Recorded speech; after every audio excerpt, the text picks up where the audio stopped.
زوج بواحد كيلوح حوايجو في الزنقة وما عرف حتى فاه تفوت دازت مع الدراري والهراري. اجيو تسمعوا القصة الكاملة.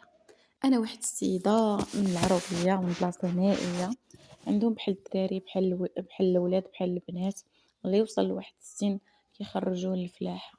كلشي كيضرب التمارة ديال بصح. وبا كان مزوج بجوج ديال العيالات، والد مع الاولى ووالد مع الثانية، وعنده بزاف ديال الولاد. حنا هادشي راه ما قلتش شي. كل واحد في البنات كانت مزوجة في مدينة في المغرب، كل وحدة وفين منتشرة، والدراري حتى هما مبقاوش في البلاد. ديك الساعة بقيت انا واختي وواحد خويا اللي هو صغر مني، بقينا في البلاد. واحد النهار هو يجي خويا الكبير وقال لهم بلي تقدم ليا واحد السيد من البلاصة اللي هو فين ساكن. هو ساكن في فيلاج، يعني بينه وبين ما هي عربية ما هي مدينة. وصافي دار نعاود ليهم راه معقول وخدام خدمة مزيانة فواحد الشركة وهما يوافقوا.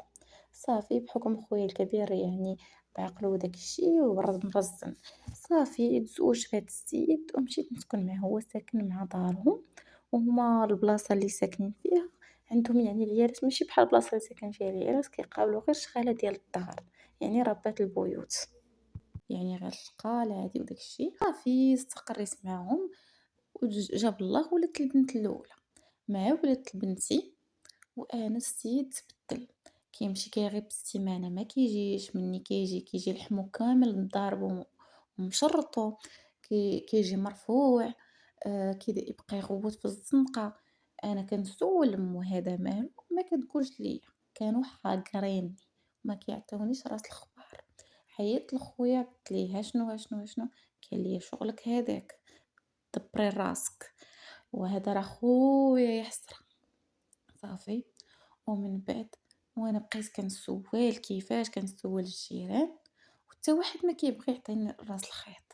كلهم كيشوفوا كيقولوا فلان مسكين عاوتاني جاتو الحاله. وكنقول شنو هاد الحاله هادي اللي جاتو؟ وهي تجي عندي اختو الاكبر منه.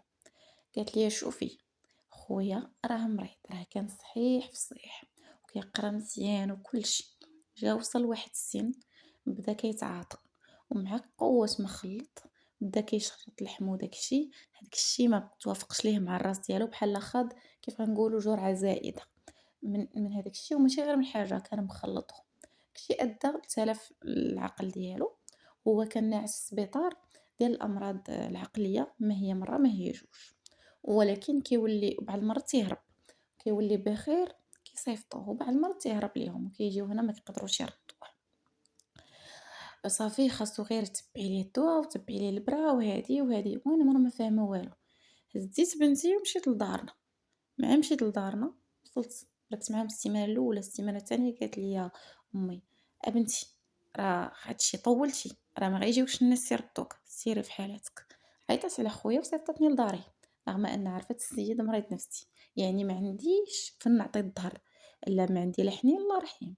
جيت السيد تبع الدواء، دازت عليه هذيك الفتره، كيدوز واحد الشهر ديما هو هكا كيكون مرفوع. صافي السيد رجع الوعي ديالو ورجع لخدمته، وانا صافي كنت ها هي الحياة كداز، غادي نتبع ليه الدواء، غادي نحطيه هادي. بقيت ملاهيه مع الوقت ومع الوليدات. عاوتاني واخا تبع الدواء جا الصيف تاني عاوتاني وقع ليه نفس الحاجه. هذاك الشهر كيوقع ليه نفس الحاجه، السيد كيولي كيضرب، كيولي كيلوح حوايجو المهم حنا ما كيضربناش في الدار، يعني عمرو ادم بنتو ديما كيجيب ليها الماكله، يجيب ليها الحليب. ولكن في الزنقة كتسمعيه مضارب كيجيب ليا المصايب. شوفي شنو دار ماما كتقول ليا منك ليا، رغم ان ديك الساعة كنت مازال عايشة معاهم. كيشفر، كيطلب كيلوح حوايجو في الزنقة. ولكن فاش كيجي للدار كيجي ديما بيدو عامرة. يعني انا ديك الليل ما عرفتو هذاك الشيء واش سارق واشنو منين جايبه. الناس ما عرفوه مريض ما بقوش كيتسوقوا ليه، يعني واخا يقول لي يقول كيوليو كياخذوا ليه حوايجو في الزنقة وصافي. صافي كيفوت عليه هداك الوقت كيرجع السيد بخير. الغلط اللي درت هو ان هاد السيد هذا ولدت معاه من غير بنتي 3 اخرين، يعني في المجمل عندي معاه 4 ديال الوليدات. 4 ديال الوليدات في هاد السنين كامل اللي انا معاه. السيد كيوصل ليه واحد الوقت كيترفع عليه غير وهو شهر، يقدر بعض المرات يكون شهر ونص. المشكل اللي غادي توقع ليا اللي ما كتر وما كفس وما كفس وما كفس، من غير أن فاش نقول لكم الوليدات راه كيعيشوا واحد الحالة نفسية اللي صعيبة، نعيا ما نأثر فيهم، نعيا ما ندير ليهم. الوليدات داك باهم بالنسبة ليهم ديما داك السيد اللي كيوصل ليه واحد الوقت كيقول لهم ولاد المسطي، يعني المجتمع ما تيرحمش، ما كيرحمش بهذا المصطلح هذا كيقولوا ليهم. السيد وصل لواحد المرحلة هو أنه صافي ولا كيتعاطى، رجع تيتعاطى من أول وجديد. ملي كنقول لكم رجع كيتعاطى يعني هو راه تيخلطها، وهادوك الناس حيت عارفينو، يعني السيد مريض بعض المرات كيطلب كيعطيو داك الشي فابور، ولا تيتعاطى داك الشي كيتزاد على حدو، يعني الدوا مابقاش كيكر، ما بقاش كيمرض مرة في العام ولا العام كامل وهو مريض، كيحبسو، كنسد عليه، كيهرس الباب، كيفرعو، كيغوّت، كيديرها في حوايجو، ما عرف شنو كيدير. في الآخر قررت أنني واحد الخدمة جراو عليا من الخدمة، أنني نمشي نخدم على وليداتي.